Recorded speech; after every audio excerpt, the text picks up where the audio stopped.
Ontem foi um dia de muito brilho para Kim Kataguiri. Repercutiu muito a fala dele, a participação, na verdade, dele ali contra o ministro Silvio Almeida.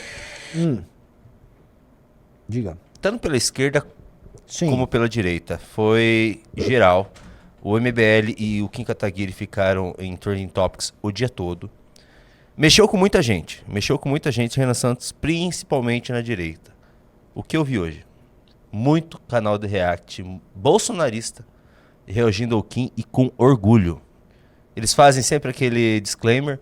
Eu não gosto do MBL, não gosto do Kim. Daí eles começam a assistir, dá pra ver o olhinho brilhando do Kim falando. Mano, bem que podia ser um dos nossos, né? Bem que podia ser um dos E, nossos. gente, o Nicolinha não foi mal, não. Mas é que Agora eu vou comentar, né? Ontem eu falei o seguinte, o Nicolas falou do Clezão.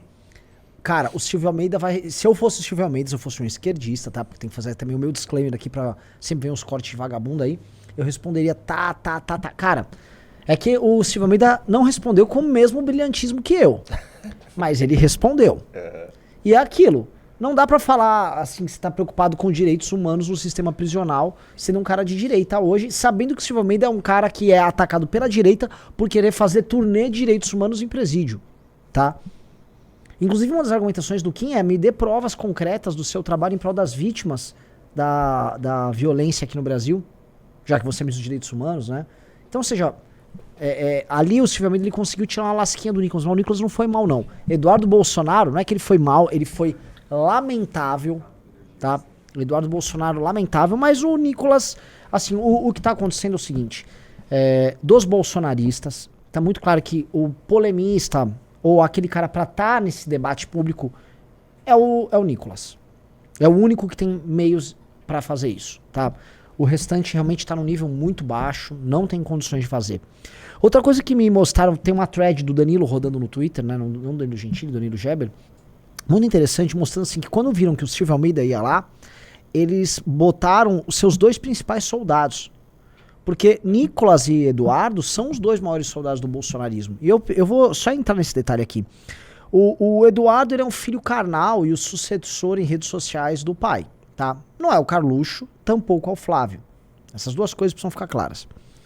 Mas o filho político, o filho simbólico do Bolsonaro é o Nicolas.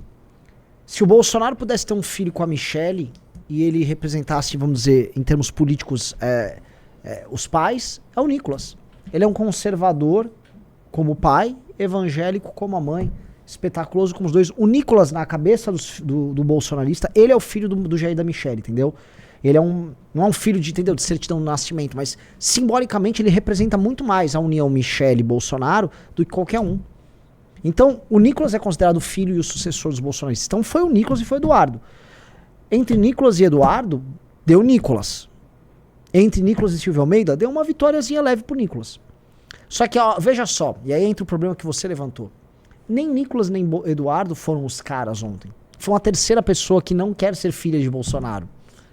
Foi o Kim. E o desempenho do Kim foi muito bom, porque o Silvio Almeida, ele veio pra um ataque, claro, contra o MBL e contra o Kim. E a resposta do Kim foi de lavar a alma. Aquele final em que o Kim fala que derrubou a Dilma e tudo mais e que ele tem orgulho, foi uma coisa de lavar a alma pro próprio membro do Movimento Brasil Livre. Porque é um cara que reforça o papel histórico do grupo. Outra coisa, que aí veio os ataques do Kim Paim. Dói demais nos bolsonaristas saber que o Silvio Almeida teme e combate o MBL. Quem ele teme e quem ele combate é o MBL. E não é porque o MBL ficou organizando caravanas de cancelamento contra ele. Não teve nada disso. O MBL aplicou inteligência política contra ele. O MBL foi o primeiro grupo político na direita a detectar o perigo do Silvio Almeida. Isso antes do Lula ser eleito presidente, a gente já abordava ele. O MBL é o primeiro grupo político a combater o Silvio Almeida. O segundo relatório feito no Clube MBL foi sobre o Silvio Almeida.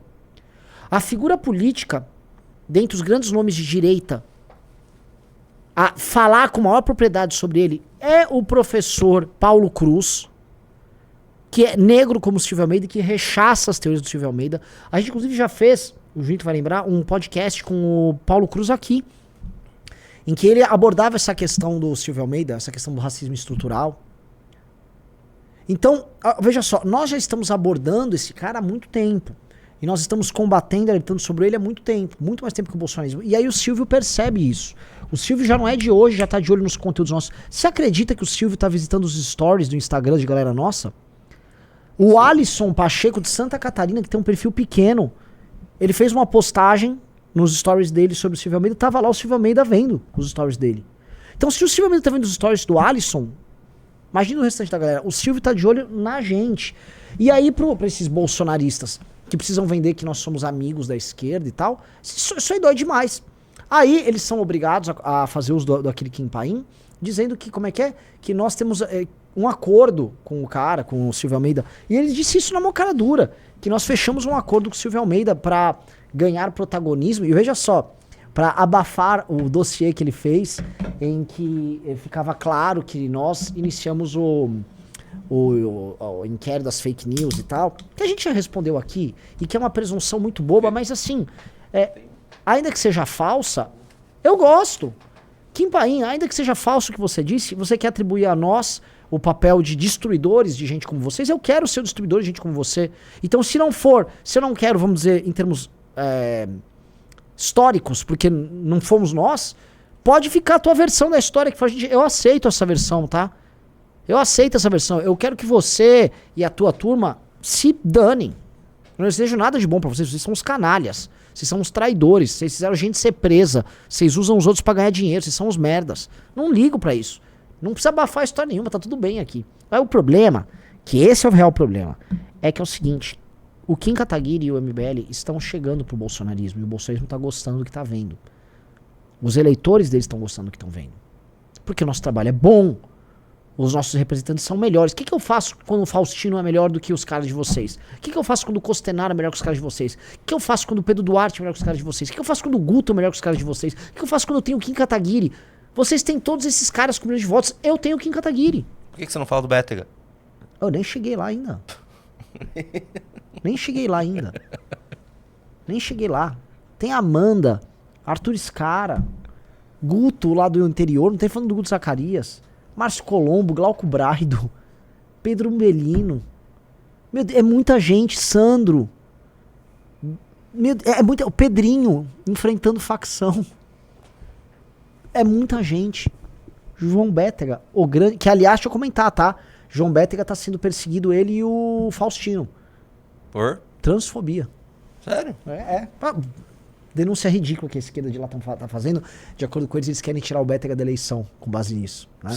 Então, mas assim, o que eu faço? Pessoal, olha só, você que é uma liderança do bolsonarismo e esteja eventualmente assistindo, não é culpa nossa que a gente trabalha melhor, nossas pessoas são melhores. Que culpa eu tenho? Trabalhem, cara. Assim, nada do que a gente faz impede de vocês fazerem o mesmo ou fazer algo melhor. Vocês têm mais recursos, vocês dispõem de mais recursos, de mais pessoal do que nós. Vocês têm mais gabinetes, vocês têm estrutura política, vocês têm governadores aliados a vocês. Os meios que vocês dispõem são muito grandes pra vocês ficarem só olhando pra gente reclamar. Sabe? Vocês conseguem. Ou eu vou começar a achar que vocês têm que ir baixo, que vocês são mongóis, que vocês são imbecis, que vocês são picaretas. Jamais eu vou achar isso de gente como vocês. Não vou achar, né? Então assim, não adianta ficar reclamando. Só que o problema, Junito, é que assim, o crescimento tá vindo.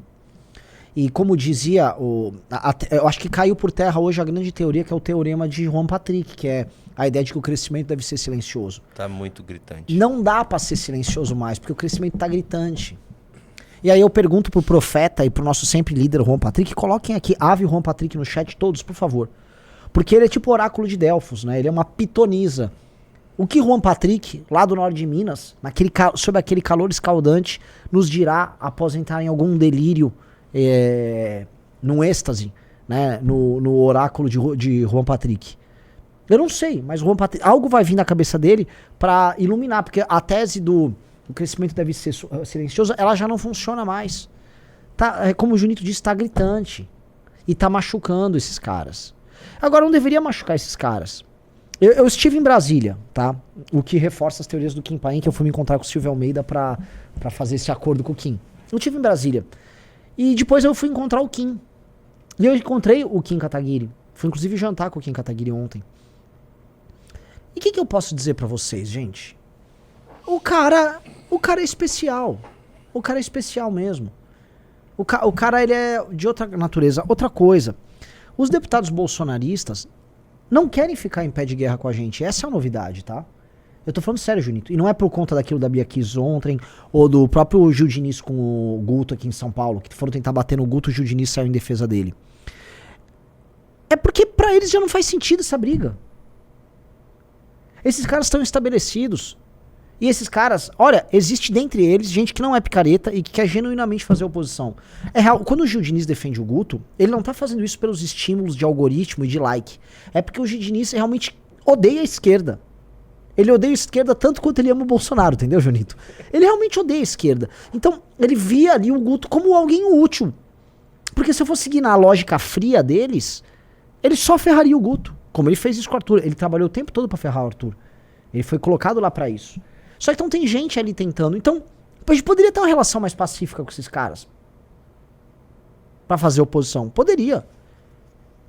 Agora, em cima, no comando, vem os estímulos de medo. Que são especialmente estímulos tocados pelo Carlos Bolsonaro. O Carlos Bolsonaro, o Eduardo também, né? Os filhos, eles estão sentindo tudo aquilo deles escorrer pelos dedos aos poucos. E eles não sabem como agir, eles não sabem como trabalhar. E aí eu só lamento.